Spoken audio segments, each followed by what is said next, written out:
Para masiguro ang kaligtasan ng publiko, ilalagay sa Blue Alert status ng Office of Civil Defense Region 5 ang Regional Disaster Risk Reduction and Management Council o RDRRC sa Bicol simula October 27 hanggang November 6. Dahil dito sa posibleng pagdagsa ng mga biyahero uuwi sa katiga sa probinsya dahil sa paparating ng barangay at sangguniang kabataan elections o BSKE at long holiday.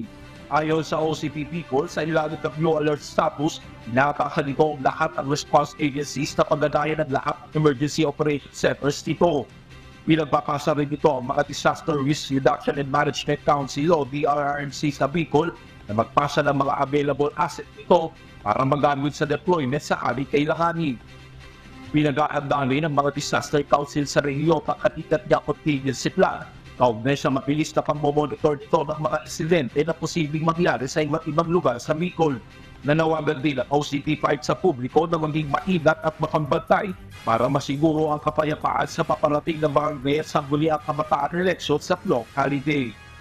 Diyos ang aming sandigan, servisyo publiko at aming pinahahalagahan. Brian Bandaque, humahataw